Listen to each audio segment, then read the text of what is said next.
Oh, how much changes in a week. A week ago, some of you were thinking that the Rams were falling off, that maybe they were frauds. Maybe they weren't the best team, not just in NFC, in the NFL. And then 7 days later, they take belt to ass on the Arizona Cardinals, a divisional opponent, and they're back on top because the Bears lost to the Packers. We're going to talk about it. I am Tuna, one half of this morning show 3 times a week. Get up in here, Joe. Get up in here, Sheriff, because we got to talk about an ass whooping that happened yesterday. Everyone's feeling good. It's Victory Monday. Happy Victory Monday, Joe. Yeah, feeling great about it, man. That was a fun one, man. We needed something like that to calm the people, I guess, is what we needed to do. Holy moly, man. Overreactions all last week. We were talking about it here of like, y'all need to chill. We're going to beat them by 1 billion points, and that's exactly what happened. So good to see, man. Good to see. I love going into a game expecting like, hey, man, 24-17 is respectable. A touchdown in the NFL, there's a lot of parity. And then they just fucking opened the floodgates. It was close at the half. Even at halftime, I wasn't really worried because when I watched the Seahawks game, they were tied 6-6 with the Falcons. Mm-hmm. Their game went similarly, and then the second half, that's when the gap between both teams just absolutely showed themselves. Yeah. In my roommate, right before the Blake Corum touchdown, he's like, "Yeah, this feels good, but man, like I just feel like they have to score 40, like for a lot of reasons." And then there goes Blake Corum, and I look at him, I'm like, "Are you happy?" He's like, "Yep, I'm good." Yeah, man, there's so many good aspects to get into. Like obviously the Cardinals only tried to run the football 14 times. That's not how you're going to beat the Rams. We know that very clearly. Also the Rams just getting it done on the ground. I mean, just overall, where I lost the yards. Where is it at? 249 net yards rushing. Crazy. That's not something we've seen from this team. Obviously, Blake Corum went all the way off in this game. 12 rushes for 128 yards. Rams back in the good side of the time of possession with 35 minutes of holding on to the ball. So yeah, everything that we needed to happen happened. Yeah, word of the day. Shellacking. Shellacking. I like it. I haven't heard that word in a while, Chris. Yeah, I like it. I appreciate it. The offense was unstoppable. There was there was like 2 drives in the third quarter where you start feeling like, okay, you got 2 3 and outs. It's like, what's happening? Then you get the Landman pick, then you get the touchdown, and then another touchdown. It's like, all right, this team's fine. This one, by the way, this one cracked me up. I Joe, did you watch the game yesterday? I was actually kind of busy. We had apple picking, so I went and did that. What, the Nuggets? What are you talking about? What game? Oh no, I said we what game are we talking about? I think the Avs played at like 11. Caught some of that. What game are we talking about? No, of course we watched the game. Of course we're ecstatic. I'm really excited for this guy though. Let's keep talking about Blake Corum. Yeah, they split perfectly. What was it? 12 carries to 11 or 13 to 12. Even Kyron looked good. Every time they ran the ball, it was just chunk after chunk after chunk. Dude, yeah. I mean, the average, I mean, 6.9 for the team on average. It was funny. Me and my buddy were talking. It was like, damn, dude, Blake's got to be having like his average got to be crazy right now. And then we looked it up, and at that time, at that exact moment, Kyron and Blake had the same exact average. It was like, I guess we're both doing it. That's all. That's cool. Hell yeah. Love that for him. Like finally to have a game where it's like, oh, this is what Blake Corum was supposed to do. That was the first long rushing touchdown the Rams have had in a while. I didn't know how to feel about it when he started pulling away from the safety. I was like, yeah, slow down. What? Really excited to see that. The Rams ran 40 plays of 13 personnel, which is the most for any team since 2016. Dude, absolutely love that, man. Yeah. 13 personnel is back. Yeah, man. 13 personnel is back, baby. It was funny, too, again, seeing those times where it's like Blake back there, and then seeing 13, but Mump is the wideout and stuff like that. I just love that, man. I love how deep that is. This is the first time that I can remember, though, where we saw a lot of that 13 personnel, the goal line situation with Puka in instead of Devontae. I thought that was an interesting personnel move. I actually thought about that. I'm glad that you pointed it out. I think that shows an attention to an intentionality wanting to go back to 13 personnel. I don't know why they went away from it so much the last month when they were just having so much success. I think maybe the defensive lines that they were playing against has a little bit to do with that. But all in all, it looked really, really good. The offensive line was just stellar. On the defensive side, I don't know how many. I know that people are still a little wary about the secondary, especially with Forbes. I will say that one touchdown he gave up, there's very few people on the planet that can stop that. There's not a lot of good defense for a perfectly executed back shoulder fade.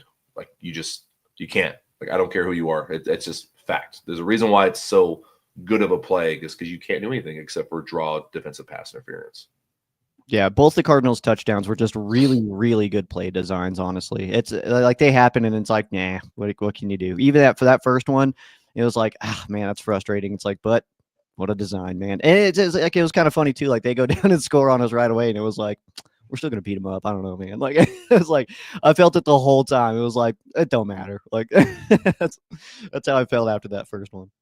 It was just a little irritating, that opening drive, but I did have to remind a few people that the opening drive of games, or even the first two, are never reminiscent, or they don't really exemplify the entire game.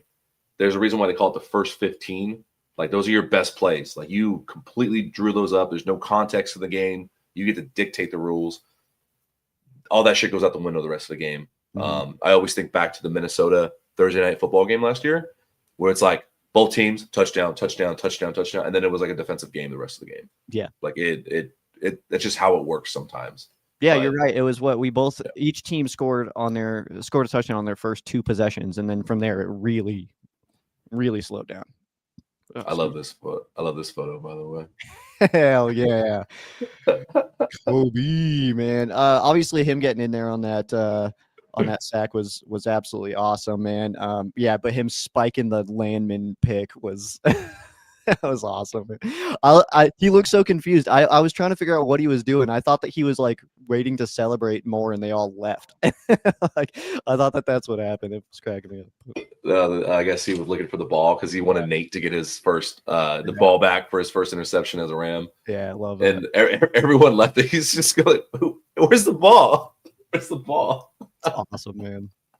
Yeah, just I don't know. I think the overall way I can put it is just the Rams really needed that. Rams really needed just to absolutely just look like the team that they can look like in December. I mean, I don't know, man. And that's the thing too, is we're flipping this thing. This is tight, man. Now, I mean, obviously, we're still in this game. We're still kind of talking about this one. We'll shift gears here as the week goes on, but I mean, we got two good teams in a couple of days span now for our next two matchups. So it does not get easier, man. We needed that one to kind of, I think, settle in after that Carolina game, and now we got two tough ones, man. Detroit, Seattle, in just a few days apart from each other, so it should be fun. Yeah, since you're, I'll bring this up, the standings, since you're kind of talking about that right now. Yeah. Green Here we go, top of the list. Green Bay. Who's that? Me. Who's that up top? Oh man, just some boys from the West Coast. It's no big deal. Just some lads having fun in Los Angeles, man. Yeah. Football is fun as hell. Shout out to the Green Bay Packers. Go Pack, go! Thank you for taking care of the Bears, dropping them to 7th seed. That's crazy how tight it is. Because if the Rams had lost, it'd probably the same thing, drop down to 7th seed, 6th seed. Who did Philly lose to last week that helped us out? I'm drawing a blank. Was that Tampa? No. Someone in the chat knows who. Somebody knows. Philly just lost to. They played tonight, obviously. But they lost last week because that gives the Rams a 1.5 game lead over Philly, since they had the tiebreaker and head-to-head. and then fourth place is 7-6. So that December matchup against Seattle is going to be tough, and then Detroit obviously this week as well. But it's nice being up top, man. Cowboys, yeah. Shout out Dallas. Shout out Edwin. Yeah, man. It's really nice to be back up there. Obviously, we're in a spot right now where I know that everybody wants to be number one. We want Matthew Stafford to be top in the MVP. It doesn't matter right now. As long as we do enough to stay in the conversation, then we're going to be just fine. All right. I really do feel that way. I feel like the Rams end the season with a number one overall seed and that Matthew Stafford gets the MVP. If Drake May wants to creep in and have better odds for 2 weeks, whatevs, you know what I mean? I don't care about that. So it's just one of those where we're doing all the right things, but yeah, you're right. I mean, the Bears they lost one game. They dropped from the 1 seed to 7. They dropped from having a week off and then hosting a game at Soldier Field to now you're on the road the whole time in the playoffs, in just 1 week that happened. So let's just wait. Yeah. And the dust is settling. It is starting to come down, but it is not there yet. So I think we all just need to breathe and just kind of soak this in for what it is, man. Because I said that in week 2 of this thing's going to go way too fast. Also, before you know it, we're going to be talking about playoff races and only a couple games left. Well, we're here now, man, and that's that's where my brain's at right now. Is we may lose number one at some point again, but I feel like we end there. How the hell is there only 1 month of regular season football left? I don't know. It makes me sad. I feel like football season just started. It did. What was that quote from The Office? I wish that when you were in the good old days, someone would tell you you're in the good old days. Like I freaking did, dude. Like I did, dude. Yeah, you did. You quote it often. I tried so hard. And got so far. No, I think what matters, and I need to take my own advice because I was going after Patriots fans in my comments last week, but it's not the fans that I get frustrated with. It's the media portion, especially the ones that have votes and the ones that project their votes, like Dan Orlovsky, who claims to be a huge Matthew Stafford guy, but he's so quick to be like, I forgot. I need to go get clicks. I need to get eyes on screens. He even said Jordan Love deserves some MVP votes if he has a good game. I'm like, what are you talking about? I think you're also forgetting the fact that these are media people who do well based on stirring conversation. So if somebody like Dan Orlovsky can say, week 14, I don't know, maybe Jordan Love is the MVP, then all of us are like, what's going on? And then that's the game, dude. It's the game. He got me. What you're saying is he got me. But it's not that I forget it. I get frustrated with the fact that exists as a media component. I'm like, hey, man, you got fan bases that just want to hear you say good stuff too. Because how many weeks do we have to come in here where the Rams are playing good? And it would be really cool to see the Rams on national media, just get some good attention for more than 1 minute. It'd be nice. It'd be really cool. But yeah, it is a 2-man race. Stafford could throw 0 touchdowns the rest of the way and May could throw 8 more and make it really interesting. We just don't know. That race is going to be tight. I won't go into the MVP thing again because I can talk for an hour about it. But what matters for Rams fans moving forward is just not having to travel to the north. I do believe that. I don't think the Rams are a bad weather team, in the cold, but you just don't you just want them at home? But it also depends where. It depends where too, because if we got to travel north, if we got to go to Detroit, that's fine. You know what I mean? We're inside. I don't care. But if we got to go to Green Bay, Philly, Chicago, that's when I'm like, okay, I don't know about this. And I feel like we would be fine. I feel like we are the best team in the NFC. I feel like no matter where you put this team and no matter who it's against, I feel like the Rams can win. But it's one of those situations that if the Rams played the Carolina Panthers 10 times, we probably win 8. Unfortunately, we hit one of those ones last week. And so I just hope it's not one of those situations because in that situation, if the Rams play in Green Bay 10 times, they maybe win 6. Are we going to play one of the 4? You know what I mean? That's kind of where my brain's at. I think we are the better team, but anything can happen, obviously. Oh, absolutely. And then weather is an equalizer. It's like going into a hand-to-hand fight between me and you and someone telling me hey, you have to fight Joe with one hand behind your back. You want to do that? It's no, what the fuck? I don't want to do that. I know. I know I would. I'm big. I'm not a fighter. So what's crazy about this race, and like this is not like I know people on here don't like hearing good things about this team. Yeah. The season it's just not over because like it's insane that the third place in the NFC West, the Niners, could still get like the second seed or the first seed. Like this race is so tight. Totes, dude. It's like it's crazy up. Let me see if I can find this this website. I forgot what it's called, so this may not work. But you got secret websites. I forgot what. Dang it, dude! I forgot what it's called. Payo uses it a lot. Shout out to Payo, man.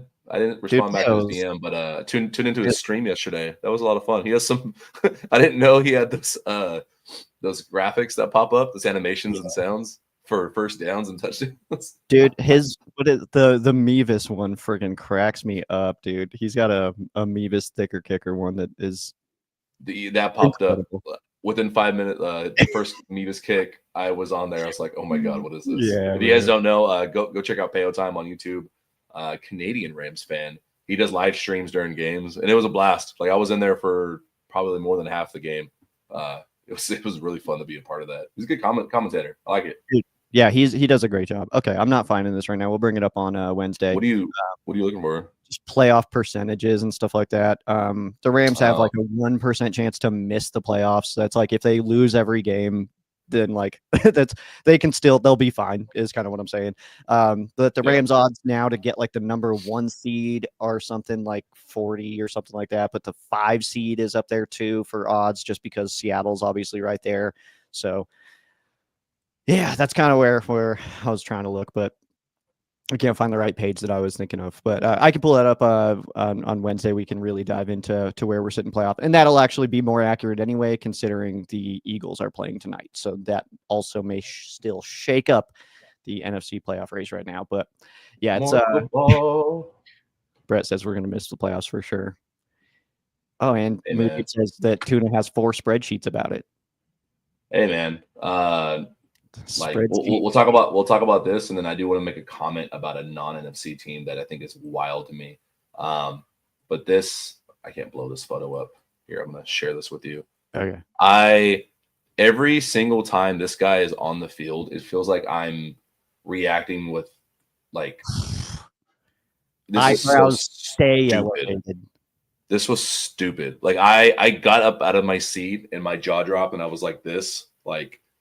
Yeah. I felt like a kid watching a superhero, like in a Marvel movie, just do something crazy cool. I need to watch the L-22 because I feel like it was actually a bad throw by Stafford because Puka was ahead of him. I'm like, why? Like, did you do that on purpose? Like, you just trying to make Puka look good? Absolutely mossed and scored on Will Johnson. Will Johnson's been a very good rookie corner and got burnt on the double move, mossed by Puka. Incredible. Like this guy, is he the number 1 wide receiver in the NFL? Like I know JSN is phenomenal as well, but yeah, like, I mean, it depends on what metric you're trying to peak at. You know what I mean? Like skill wise, yeah, he is simply the best. I mean, if there's any player or any fan or anything like that in the NFL that would say that they don't want Puka Nacua on their team, then they're just the biggest hater of all time. You know what I mean? Like there's 0 things to hate about this guy. He's absolutely unbelievable. He can do anything on the football field. I want to see him do more. I just put him at safety. Let's just see what he can do, you know. Put him at kick return. Just let him like rattle a few heads. Like he could it's insane how much he really can do because of his size. And like he's not 40 speed fast, but he's game speed fast. He's just a pure football player. And I think that's why a lot of people love him. Mm-hmm. When you mentioned the 13 personnel when he was at receiver, like we hadn't really seen that before. My first thought was like, that's not a wide receiver. That's a 4th tight end. That's 04 personnel. So yeah, it's 14 we're running out here. I think it was Muad'Dib that said something like that earlier when we brought up that situation. It was like Puka's a tight end. So I do want to bring this up. I don't want to steer off too crazy here, but Brett did ask me this on this last week's episode of what's my favorite season of all time. Doesn't have to be best season, just favorite. I had a few answers to that. And I just want to float that to you. You don't have to necessarily answer right this second. Bounce around a little bit because yeah, I had multiple answers for this. I love Todd Gurley's season. Just anything with the running back that makes me reminiscent of like the golden era of running backs. What Todd Gurley did like in 2018, it's just like you don't really get that a lot. That's why we fawn over like what Saquon Barkley did last year, what Jonathan Taylor was doing for the first half of this year. What Todd Gurley did is so like that was Adrian Peterson-esque. It was LaDainian Tomlinson-esque. You don't get that a lot.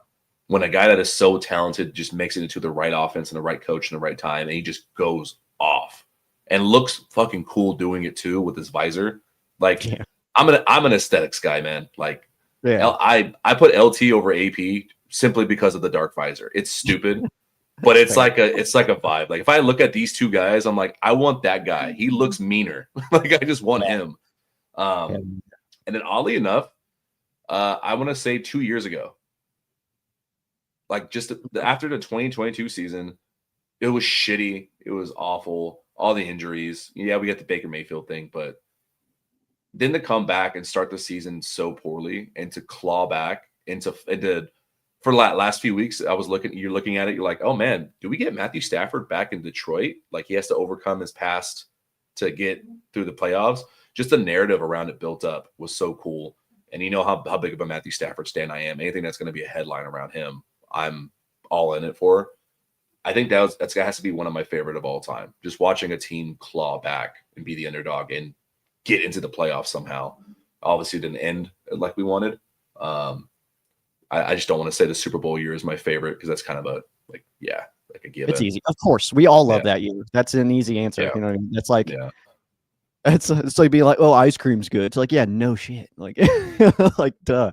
My answers, I'll give you a few of mine. Was 2010, just a season I kind of hold close.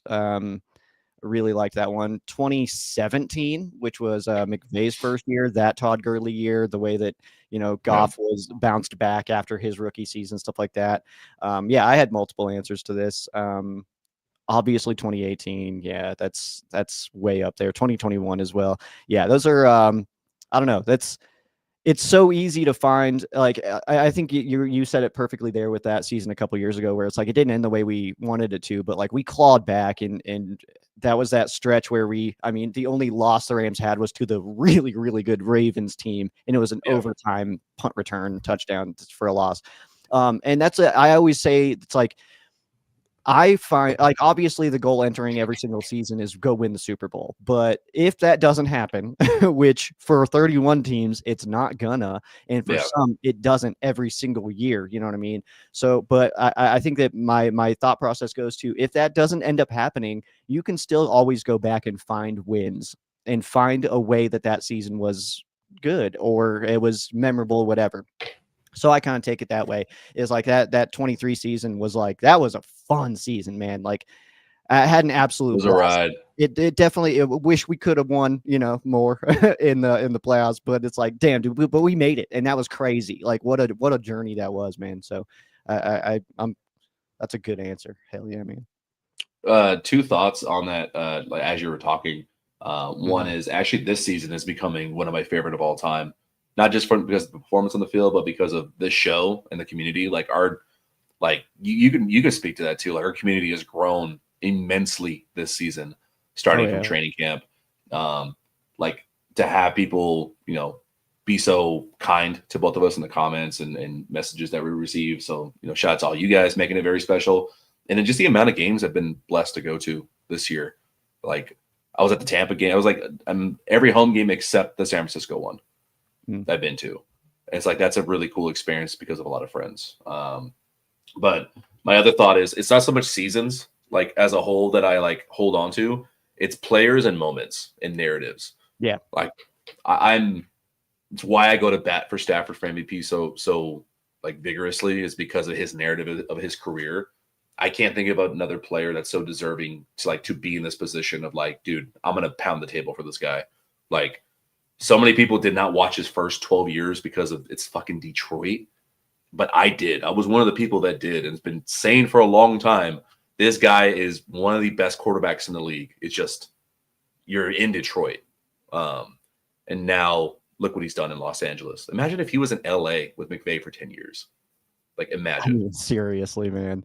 That's what's crazy too. Is I was just thinking about that. I was literally, it was, yeah, was it yesterday before the game that I was like, man, it's like that's kind of crazy to think that like that Sean McVay is so young still, and it was like I was like, oh man, I had to look up like how is he turns 40 next month, and it's like, damn, dude, that's crazy, man. Like he could really coach for the next 30 years if he wanted to. That's like totally normal. Like I love the fact that we could end up having Sean McVay for like 45 years and he's still not even going to be that old.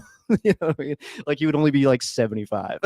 That's crazy to think about, man. So yeah, I've I don't always want to get too soapboxy here, but no. I mean, it's true, and we'll close out here in a second. But I've always wondered what it's like. You know, a lot of like alumni from big universities, like people who had like Joe Paterno for all their lives at like Penn State. yeah, It's like, what's that like to have the same coach for 50 years? dude. I think this is what it's like. So yeah, McVay could be here for 40 years. Give him a lifetime contract. I don't care if he has up and down seasons. It's one of those too, man, where it's I mean, obviously we know he's now coached in more games than any other coach, regular season, postseason, whatever. He's the only thing that he doesn't like, he can't claim is that he's officially got the most championships of any Rams coach. He's tied with 3 others. You know what I mean? Like that's the only thing he doesn't have yet. But yeah, man, this is I talked about it earlier. Like I said, the good old days and all that stuff and all that. But yeah, this is very much one of those seasons where I feel like we're gonna look back on this one of like, damn, that was really, really cool, man. Like, and it's gonna be one of those where no one's gonna be talking about. You're not gonna bring up the 25 season and be like, yeah, but they lost to the Panthers. You know what I mean? Like, it's gonna be like, yeah, dude, that was awesome. That was so much fun the whole year. So that's where I'm at. That Carolina game's already forgotten. But yeah, you guys are in the good old days right now. Take Yeah. photos, hug your loved ones, call your Yeah. mothers, tell them Yeah. that things are good in Los Angeles's world. So it in. But yeah, final thoughts from that game since we kind of got off topic there a little bit. Yeah. Yeah, my final thoughts for that game were really just like it was really good to see the bounce back after that Carolina performance.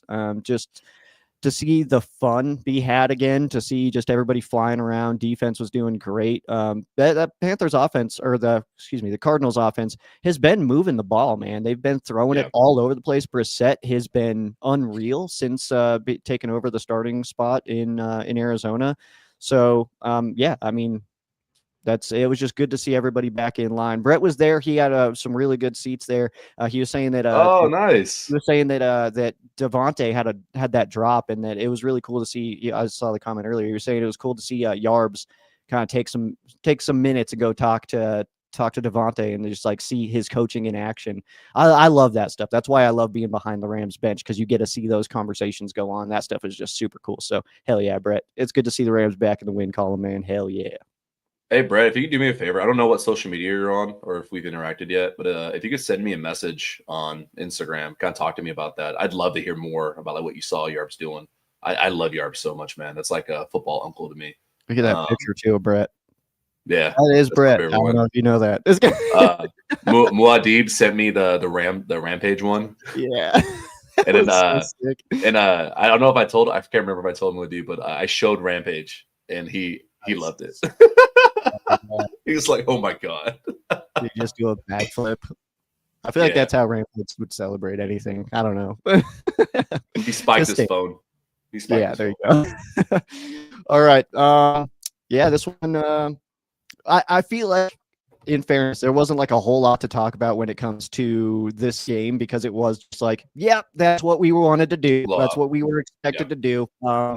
Detroit's next is kind of how the vibes of it was like, okay, good. Yeah, get that taste out of your mouth. Detroit, what's up? That's exactly where my brain went. So that's why I feel like I can't, like, I'm not diving into this one that hard, It's I mean, I'm not very like, stroke ourselves or pat ourselves on the back too hard. It's awesome, man. Like, very, very, very good bounce back. That's what you wanted to see. They did exactly what they needed to do. And I will be in the building for this game on Sunday. I hope they flex it. I hope it's a Sunday night game. We would have already known. It's only 6 days away. You have to get notification 10 days out, so we would have already known. Is it? Is Yeah. it? Ah, Yep. I should follow I should listen to the rules. Well, never mind. I guess it's a 1 p.m. game. I guess I'm tailgating in the morning. All right. Yeah. All right. That being said, let's just fade off here in just moments from yesterday, man. Just what do you got, man? Give me Nate Landman interception and his little slide celebration. That's what I was gonna go with. Give me Puka's second touchdown where he was not supposed to score on that. Did anyway. Give me Parkinson's touchdown. It was over Buda Baker, perfectly placed ball. Ooh. That was really good. Yeah, really good. That was a really good one for sure. Give me Cam Curl's sack, man. I love me some Cam Curl, man. Him getting in there too. That was badass. Cam Curls looked really good.